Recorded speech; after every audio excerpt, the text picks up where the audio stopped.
Olá, povo de Deus, graça e paz. Meu nome é Gelson Becker, eu sou líder da Escola de Ativação Profética e no vídeo devocional de hoje eu quero falar para vocês sobre o pacto, a aliança, a experiência de Abraão com o Deus eterno, com o Pai Todo-Poderoso. É esta experiência que vai fazer de Abraão um homem conhecido como o pai da fé. A partir desse pacto, a partir desse relacionamento, a partir dessa comunhão íntima, Abraão deixa de ser chamado de servo de Deus e passa a ser chamado de amigo de Deus. Interessante que na primeira aliança, no primeiro testamento, um homem é chamado de amigo de Deus, Abraão.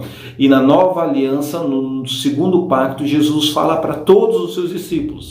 Os mais íntimos, claro, de hoje em diante eu não vos chamarei mais de servo, mas de hoje em diante vou chamá-los de amigos de Deus, porque na nova aliança, no segundo testamento, na dispensação da graça, não é apenas um amigo de Deus, mas milhares e milhares de homens e mulheres que se tornam ministrados e cheios do Espírito Santo de Deus para cultivar uma atmosfera de amizade, de intimidade com o Pai das luzes. Bom, vamos ao texto sagrado, Gênesis capítulo 12, versículo 1 em diante, diz assim, Ora, o Senhor disse a Abraão, sai da tua terra, do meio da tua parentela, da casa do teu pai, e vá para a terra que eu te mostrarei. Entenda que nesse momento ninguém prometeu para Abraão Canaã, ninguém disse para Abraão nesse momento da revelação, toda a revelação de Deus é processual na vida de um homem e de uma mulher, que a terra para onde Deus estaria mandando ele seria melhor ou maior do que Ur dos Caldeus, onde Abraão morava. Abraão era filho de Terá. Terá era quase que um imperador, um dominador, um governante, um comerciante muito influente. Ele tinha, entre tantos projetos e empreendimentos comerciais e agrícolas, o pai de Abraão tinha uma espécie de fábrica de estátuas, fábrica de ídolos, fábrica de deuses. E naquele panteão politeísta idólatra, o Deus único, o Deus vivo, o Deus verdadeiro, o Deus da Bíblia, o Deus absoluto se revela a um homem e o chama, o tira daquele meio, o tira daquela psique, o tira daquela contaminação e influência familiar, cheia de boas intenções, mas cheia de idolatria, cheia de feitiçaria, cheia de erros, e o leva para peregrinar, o leva para caminhar, uma relação de amizade processual que vai se descortinando dia após dia. Mas Abraão, na medida que está disposto a obedecer a primeira revelação, a primeira voz do Espírito de Deus, o primeiro sussurro que ele recebeu no seu espírito, no seu íntimo, então Deus está disposto a dar o segundo, o terceiro, o quarto comando. Assim que você recebe um fragmento de luz pelas Escrituras e corresponde em obediência, você está habilitado ao segundo fragmento de luz, ao terceiro, ao quarto, ao quinto, e as ondas de revelação, e as ondas de comunhão, e as ondas de intimidade e poder com o ministério do Espírito Santo de Deus vão se intensificando sobre o teu relacionamento com o Pai Eterno. É assim que está acontecendo com Abraão. Abraão não sabe que Deus está mandando ele para uma terra boa e melhor do que Ur dos Caldeus. Até porque Ur dos Caldeus, na Mesopotâmia, nesse momento da história, eram os Estados Unidos da época. Era o melhor país, era a melhor economia, era o melhor sistema. Eles já haviam desenvolvido o sistema de escrita cuneiforme, que não tem nada de primitivo, era um sistema complexo e sofisticado. Haviam ali os fluxos de caixa, os controles de estoque, os controles de produção e até os livros de registros do fluxo comercial na Mesopotâmia antiga. Tudo isso faz parte da história da família de Abraão. Abraão recebe um chamado no Espírito e ele está disposto a obedecer. Assim, cada vez que eu e você estivermos dispostos a obedecer no pouco, ele nos acrescenta ao muito. Na primeira onda, na primeira unção, na primeira revelação, na primeira visão, no primeiro discernimento intuitivo que a palavra de Deus brotou ao seu coração e deixou de ser logo, se tornando uma rema viva e específica, pessoal para você, você obedece. Ótimo, prepare-te que agora vai vir uma segunda onda, uma terceira onda, uma quarta onda. Na medida que você recebe essa intuição do Espírito, no teu Espírito, pela palavra de Deus, e você fica passivo, você fica inerte, você não corresponde em obediência, você se matricula na escola da religiosidade. Você se torna um chato frequentador de templo, mas você não vai se tornar um profeta, você vai se tornar um religioso. O versículo 2 diz: E far-te-ei uma grande nação, abençoar-te-ei e engrandecerei o teu nome, tu serás uma bênção. Ora, ele obedece, agora ele tem uma bênção correspondente à obediência de ir para uma terra que ele ainda não sabe qual é, mas ele está confiando em Deus, obedecendo a Deus, mesmo sem entender todo o processo da revelação processual de Deus na vida dele. Uma grande nação, te abençoarei, engrandecerei o teu nome e serás uma bênção. Talvez você não saiba, mas de Abraão sai o cristianismo, o judaísmo e o islamismo, as 3 maiores religiões do mundo. Todas elas têm Abraão como um pai, porque a partir da fé de Abraão, com Deus Todo-Poderoso, vai surgir Isaac, vai surgir Ismael. Isaac vai dar origem ao povo judeu, Ismael vai dar origem aos palestinos árabes e, consequentemente, 600 anos depois do cristianismo surge o islamismo e Jesus, como é judeu, vai nascer desta experiência de fé que Abraão teve com o Deus Todo-Poderoso. Versículo 3. Abençoarei os que te abençoarem e amaldiçoarei os que te amaldiçoarem. Em ti serão abençoadas, benditas todas as famílias da terra. Assim partiu Abraão, como o Senhor lhe havia dito, e foi Ló com ele, e era Abraão da idade de 75 anos quando saiu de Harã. Tomou para si a Sarai, ou Sara, conforme a tradução que você tem na sua Bíblia, sua esposa, sua mulher, e a Ló, filho do seu irmão, e todos os bens que haviam adquirido, e as almas que acresceram em Harã, e saíram para irem à terra de Canaã, e chegaram à terra de Canaã, e passou Abraão por aquela terra até o lugar de Siquém, até o carvalho de Moré, e estavam então os cananeus habitando naquela terra. Veja que aparece agora a terra de Canaã como destino dessa peregrinação profética de obediência, de comunhão e de relacionamento íntimo com Deus. Agora aparece a terra de Canaã. Abraão nem sabe se vai ser na terra de Canaã. Quando ele chegar lá, Deus vai se revelar a ele vai edificar um altar de louvor, adoração e sacrifícios a Deus.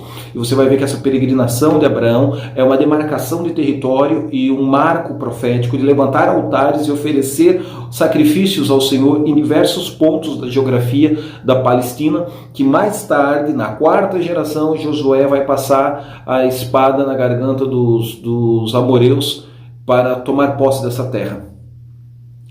É importante você entender que quando você tem um pacto com Deus, o Senhor abençoa os que te abençoam e o Senhor tem ciúme de você. Ele passa a amaldiçoar os que te amaldiçoam. Você não precisa ter muito trabalho, muito cuidado em ficar amaldiçoando pessoas que te enganam, que te manipulam. Você só precisa ver as engrenagens de justiça e juízo sendo encadeadas na vida dessas pessoas que te enganaram, que te deram prejuízo. Elas vão perder a paz dela, elas vão perder a saúde delas, independente de você querer ou você não querer, porque Deus é um Deus zeloso que cumpre com o seu pacto, cumpre com a sua promessa, cumpre com a sua experiência.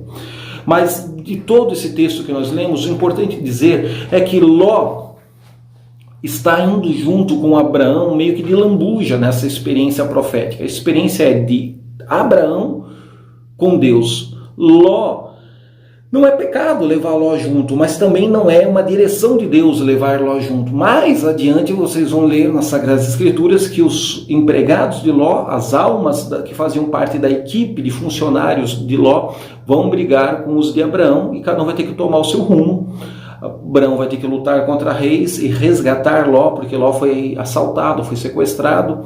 Ló, ao longo desse processo, vai ser uma espécie de distração, uma fumaça na mente de Abraão, embora que Abraão esteja cheio de boas intenções. Entenda, o que é espírito é espírito, o que é revelação, o que é vida espiritual é vida espiritual, o que é laço emocional da alma é laço emocional da alma. A fé não é emotiva, a fé ela é radical, lógica, racional, ela é firme, ela é determinante. A fé ela não é emocional. Ora, o texto começa falando para sair do meio da parentela, e ao longo do processo ele leva um parente junto com ele para peregrinar pela Palestina, a um lugar que ele não sabe ao certo qual o destino que Deus vai levá-lo, mas acredita que tem que obedecer a essa voz de Deus.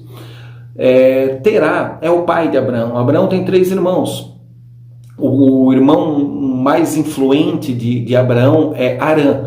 O nome do pai de Ló, Harã, é o nome da cidade, Harã. E eles estão saindo então de Padã Harã, indo para uma terra desconhecida. Lá na frente eles vão se identificar com a terra de Canaã. Ló, ele tinha bens, ele tinha herança, ele tinha recursos financeiros, porque o pai de Ló morreu, ele recebeu a herança. E Abraão se sensibiliza com isso e diz: vamos comigo, sobrinho, que nós vamos experimentar obedecer a Deus juntos. Mas a promessa não é para Ló, a promessa é para Abraão. Muitas vezes você quer salvar a parentela, quando na verdade a parentela não te recebe, não te honra na qualidade de profeta, não te recebe, não te honra na qualidade de justo, e automaticamente eles passam a não ter direito a receber o galardão de profeta, o galardão de justo, sobre a instrumentalidade da vida de oração que está em você. E você se arrebenta de orar por alguém que não te honra ou não te celebra como um homem de Deus, como uma mulher de Deus, como um intercessor na terra dos viventes. É fundamental isso, porque 2 Crônicas 20:20 diz: creia em Deus e estareis seguros, creia nos seus profetas e prosperareis. E Jesus reafirma isso em Mateus 10:40-41. Eu quero que você entenda o seguinte: a cidade de Padã Harã, a Mesopotâmia antiga, era os Estados Unidos da época. Ela era rica, ela era próspera, ela era milionária, ela era muito bem estruturada. E Abraão está saindo de um centro urbano comercial complexo. Eles já haviam desenvolvido a escrita cuneiforme, que de primitiva não tinha nada, era uma escrita complexa. Eles faziam fluxo de caixa, eles faziam controle de estoque, eles faziam controles econômicos, financeiros e prejuízo de lucro durante as safras, durante os períodos. O pai de Abraão, o tio, o avô de Ló, chamava Terá. Ele tinha várias empresas, vários projetos, vários empreendimentos comerciais e agrícolas naquela cidade. Aquela cidade era um centro de convergência econômica. E entre tantas coisas que ele tinha também uma espécie de uma fábrica de estátuas, uma fábrica de ídolos, uma fábrica de deuses. E é nesse mundo politeísta, idólatra, pagão, que Deus, único, vivo e verdadeiro, se revela a Abraão e começa uma história monoteísta. Por que Deus escolheu Abraão? O que Deus viu em Abraão que fez com que ele o chamasse e o levasse a peregrinar pela terra da Palestina? Se você ler os versículos do final do capítulo 11 de Gênesis, você vai ver que Abraão, ele era um homem casado com uma única esposa, Sara, a qual era velha e a qual era estéril. O pai de Abraão tinha o seu harém, com muitas concubinas, com muitas mulheres, com muitas esposas. Os irmãos de Abraão tinham também os seus haréns, as suas várias esposas. Mas Abraão, ele provou a Deus ser um cara fiel a uma única esposa, idosa e estéril. E ele a amava e ele foi fiel a ela. Deus viu isso e disse: cara, esse cara tem uma coisa diferente entre todos os da sua geração. Eu vou escolher esse cara, eu vou me revelar a esse cara, eu vou chamar esse cara. Vamos ver se ao longo do processo esse cara pisa na bola ou corresponde aos fragmentos de luz que eu vou dando a ele, dia após dia, de glória em glória, até amadurecer espiritualmente. Eu creio que esse foi o principal diferencial de Abraão entre todos os outros homens da sua geração, para a qual Deus o chamou, e Deus se revelou a ele. No versículo 7 diz assim, agora ele já chegou lá em Siquém, no carvalho de Moré. E apareceu o Senhor a Abraão e disse: a tua descendência darei essa terra. Agora que ele está entendendo que a terra de Canaã é a terra da promessa. Mas ele já havia obedecido, ele já havia se deslocado. E não pense você que ele foi lascado com uma mão na frente e outra atrás. Não, ele foi com empregados, ele foi com caravanas, ele foi com gado, ele foi com ovelha, ele foi levando da sua riqueza de Padarã para essa peregrinação ao longo da Palestina.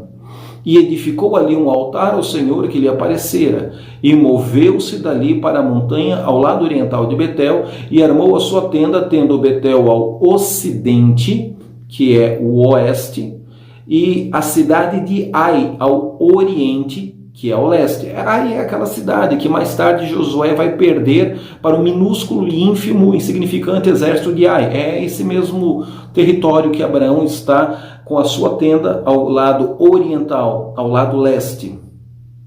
E edificou ali um altar ao Senhor e invocou o nome do Senhor. Depois caminhou Abraão dali, seguindo ainda para o lado do sul. E se você for fazer a narrativa do texto, o demarcamento de diversos altares, que ele para, acampa e levanta altares ao Senhor seu Deus, estabelecendo ali culto ao único e vivo Deus. Num mundo politeísta, cheio de idolatria e paganismo, um Deus único, vivo e verdadeiro sendo invocado, sendo adorado, sendo entronizado na terra dos viventes. Ora, Abraão começa o seu relacionamento com Deus a partir de um sussurro, de uma intuição, de uma impressão no espírito. Mas agora ele está edificando um altar e fazendo uma oferta. Edificando um altar e fazendo um sacrifício. E a parte mais extraordinária do código bíblico é que o Senhor lhe aparecera. Como é que Deus aparece? Eu não sei, cada um tem a sua experiência empírica, sonho, visão, anjo citoplasmado. Eu já hospedei mendigos que viraram fumaça na cozinha da minha casa, eram anjos. Eu não sei como é que Deus vai se revelar a você, eu não sei como é que Deus vai falar com você, mas eu sei que Ele fala. Pela palavra de Deus é o equilíbrio, é o fundamento, é o sólido prumo e referencial para você saber se a sua experiência empírica é divina ou é um demônio te confundindo e te visitando à noite. Mas ele fala por sonhos, ele fala por intuição, fala por profecias pessoais, só que você não pode transferir a responsabilidade para a experiência empírica. Você tem que tomar para si a responsabilidade e o comissionamento de fundamentar na palavra de Deus, porque ali é sólido, ali é firme fundamento de fé para o seu futuro. Ele vai nos levar a levantar altares e a fazer acampamentos em diversos lugares. Eu não sei quantas cidades você já morou, eu não sei quantas empresas você já abriu e faliu, ou talvez não tenha falido, tenha revendido ela com lucro. Eu não sei quantos países você já se estabeleceu, mas eu sei que Deus nos chama para uma caminhada de fé, dia após dia, de glória em glória, e a chave de maturidade está em receber um pequeno fragmento de luz e obedecer. Isso nos qualifica e nos ativa, profética e espiritualmente, para o próximo fragmento de luz, para a próxima revelação, para a próxima missão de intercessão, para a próxima viagem apostólica profética que Ele vai nos colocar para guerrear com outros seres, com outras estruturas de injustiça social e demoníaca. Eu não sei o que você está pensando e o que você está desanimado aí. Eu só sei que o remédio está no texto bíblico. Edifique um altar e invoque o nome do Senhor. Faça um altar na sua casa, se você puder, um cantinho, uma mesa, um armário, uma prateleira. Coloque um altar e ore ao Senhor. Adore ao Senhor, louve ao Senhor. É óbvio que o exercício da adoração, o exercício da oração, o exercício do louvor ao Deus vivo sempre será superior à Bíblia aberta na estante. Somente isso, como uma superstição, não tem valor e relevância alguma. Mas a fé que você atribui, que você comunga com o Pai das Luzes por intermédio das Escrituras, isto sim muda a atmosfera da sua casa, da sua empresa, do seu lar. Nós temos sido chamados por empresários para fazer limpeza espiritual. Estamos chamados por deputados, por senadores, por vereadores, prefeitos de cidades do interior, que nos levam lá uma semana para jejuar, orar, interceder e ajudá-los espiritualmente a conseguir destravar coisas que estão espiritualmente bloqueadas no mundo emocional, no mundo espiritual, no mundo da jurisprudência, no mundo político. E muitas vezes uma das primeiras coisas que eu faço quando chego para atender uma empresa, uma fazenda, um fazendeiro que está tendo prejuízo, ou que não está tendo prejuízo, mas quer estabelecer um altar de adoração ao vivo Deus para evitar o prejuízo, um prefeito, um vereador que está no início do seu mandato ou está passando por alguma crise, algum surto, alguma situação, uma das primeiras coisas que eu oriento é: vamos edificar um altar físico, literal, e um altar de 24 horas de louvor, adoração, jejum, quebrantamento, línguas estranhas. Eu não sei o que você está vivendo hoje, mas eu sei que a estratégia de Abraão é poderosa para reverter todo o mal. Edifique um altar, invoque o Senhor e veja o fragmento de luz, revelação e consciência invadir o seu coração. Cele com uma oferta, se você tiver maturidade e entendimento para isso. E espere a sensibilidade, a percepção de direção de Deus. Ele vai mostrar o que está errado, ele vai te dar uma estratégia, ele vai criar um caminho de eletricidade no teu cérebro, um insight para solucionar esse problema. É assim que Deus faz ao longo da história, é assim que Ele vai fazer com você. Eu te abençoo com essa palavra, compartilhe esse vídeo, comunique para o maior número possível de pessoas, e se você tiver entendimento, mande seu pedido de oração, sua oferta. Uma vez ao mês nós subimos a montanha, jejuando, orando e clamando o nome do Senhor, a fim de que todos aqueles que se tornaram associados, parceiros desse ministério, sejam abundantemente acrescentados, para que nós possamos continuar a disponibilizar tempo e gravar, produzir vídeos devocionais como esse. Eu te abençoo, em nome de Jesus, até o devocional de amanhã. Forte abraço.